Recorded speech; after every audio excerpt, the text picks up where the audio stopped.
came all the way from Batangas, okay? And she took the test in. Sino yung mga California dito? Tapos sa kamay?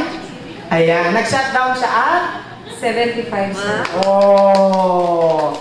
Sino nag-predict sa'yo na mag-shutdown ka at 75? Si Sir Gapo. Kasi, pinag-evaluate niya sa akin yung performance niya. What did I tell you? Ay, naku, madam. Sure, 75 shutdown yan. Pasado ka. And then I prayed hard also. To God be the highest glory. Oh, di ba? Amen. Hallelujah. Okay. Teka muna. Okay.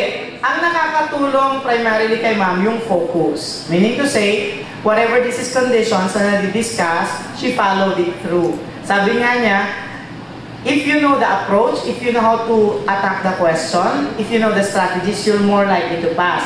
But do not expect na same din ng mga questions na nandyan. But usually the topics are all there, right? Yes. O ma'am, what's your advice to them? Eat well. If your husband. No, just be equipped. Number one is faith in God, then be equipped. Wala lang. Basta malakas lang ang loob nyo. Kaya nyo din yan. Okay. God bless you all. And dahil pasado na si Madam, ay bibigyan ko siya ng ating... Ayan. Siyempre, yung bracelet according to age. Kasi yung... magka-age lang ba? Hindi, kasi yung isa sa kanya dapat medyo ano sa'yo medyo subtle dapat kasi ano ka, bonggang-bongga ka na. So, congratulations. Ayan. Oh, eto na ilalagyan nito, ang baol ng karangalan. Ayan. Ayan. Isang cabinet na ang ganyan ko ngayon doon. They're expecting more from their group to pass. Let's give her a big warm round of applause. Ayan. Dapat maging katulad niya kayo, ha? Okay? Because she nailed it down at 75 just like what I told her sa evaluation. Ayan. And of course, bye-bye, ma'am. And of course, magmula naman ngayon sa Caloocan at katitik lang ng exam ngayong April from New Mexico State Board. Wow! Let's have Jeremiah Hieronimo. O, palagpakan natin. Siya naman ay nag-shutdown at 265.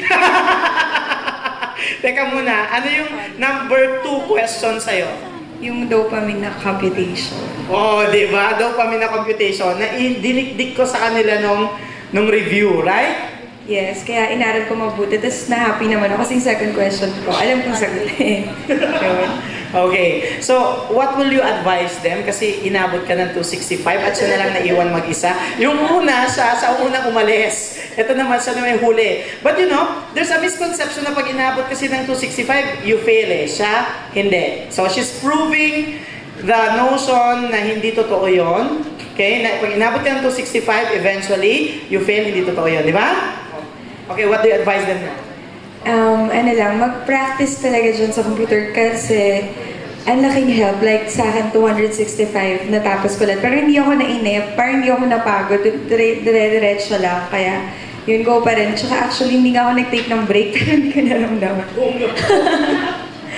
Ayun, tsaka yun, prayer talaga. Kasi diba, ang laking tulong ng prayer. Okay, kaya dahil pasado siya, makaka-receive din siya ng ito kasi ano siya, medyo funky kasi she's a little young.